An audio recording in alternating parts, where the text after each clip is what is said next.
টঙ্গীতে বিশ্ব ইজতেমা মাঠ দখল নিয়ে জোবায়ের অনুসারী ও সাদ অনুসারীদের মধ্যে সংঘর্ষে 2 জন নিহত হয়েছেন।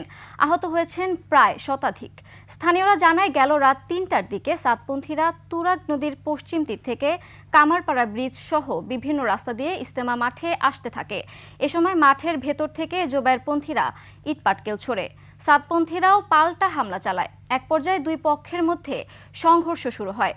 টঙ্গী পশ্চিম থানার ভারপ্রাপ্ত কর্মকর্তা ইস্কান্দার হাবিবুর রহমান জানান, ইজতেমায় মাঠ দখল নিয়ে 2 গ্রুপের সংঘর্ষ হয়েছে। এতে ঘটনাস্থলেই একজন ও অপরজন ঢাকা মেডিকেলে মারা যান। এই ঘটনায় শতাধিক আহত হয়েছেন। তাদের টঙ্গী আহসানুল্লাহ মাস্টার জেনারেল হাসপাতাল সহ বিভিন্ন হাসপাতালে চিকিৎসা দেওয়া হচ্ছে। বর্তমানে পরিস্থিতি শান্ত রয়েছে। আইন শৃঙ্খলা স্বাভাবিক রাখতে পুলিশ কাজ করছে। আমাদের মুরব্বীদের পূর্ব ঘোষিত 3 চিল্লা সাদীদের 5 দিনের জোর, এটা প্রতি বছর না এবছরও 20 ডিসেম্বর থেকে 25 ডিসেম্বর পর্যন্ত অনুষ্ঠিত হওয়ার কথা। তো আমরা গতকাল আমাদের মুরব্বীদের তরফ থেকে আমাদেরকে এলান করা হয়েছে যেন আমরা টঙ্গী ইজতেমা মাঠে আমরা প্রবেশ করি। তো প্রবেশ করার সময় আমরা তেমন কোনো বাধা বিঘ্নতার ওরকম কোনো সম্মুখীন হই নাই। বাকি অল্প কিছু লোক তাদের ভিতরে ছিল যারা প্রতিহত করার জন্য চেষ্টা করছে এবং আমাদের কিছু সাথী আহত হয়েছে। একজনকে জবাই করা হয়েছে, বাকি আরও 5-7 জনকে তারা এরকম গুরুতরভাবে আহত করছে। আলহামদুলিল্লাহ, আল্লাহর রহমতে আল্লাহ সুবহানাহু আমাদেরকে ময়দানে নিয়ে আসছে হাজারো বাধা বিপত্তির পরেও। যারা বাধা দিয়েছে আসলে আমাদের এটা কাম্য না। ইসলামের জন্য বাধা দেওয়া এটা তাদের জন্য ঠিক না। আল্লাহ সুবহানাহু ওয়া তাআলা আমাদেরকে নিয়ে আসছে আমরা যেন ভালোভাবে এখানে 5 দিনের জোর করতে পারি। আর যে বাংলাদেশের যে দায়িত্বে আছে তারাও যেন আমাদেরকে এই বিষয়ে আমাদেরকে সাপোর্ট দেয়।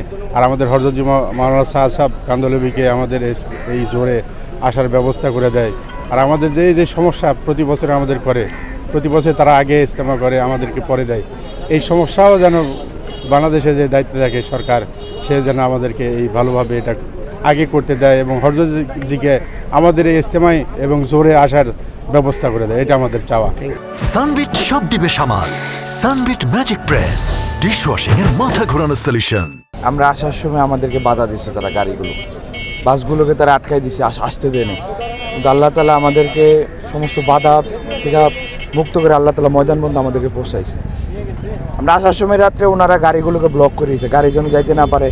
এবং যেসব বাস মালিক সমিতি আছে ওনাদেরকে তারা ট্রেড করছে কোনো হুজুরদেরকে আমাদেরকে যারা তবলিগল আছে তাদেরকে কোনো টিকিট না দেওয়া হয়।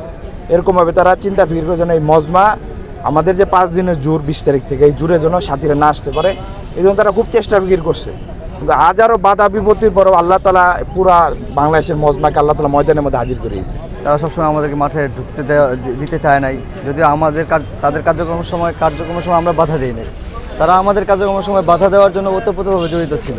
তারা কোনোভাবেই আমাদেরকে মাঠ হস্তান্তর করবে না। সরকার থেকে বলতেছে, প্রশাসন থেকে বলতেছে, আমাদের সাথীরা বলতেছে, বুঝাইতেছে, বারবার বলা হইতেছে, তারপরে তারা ছাড়বে না।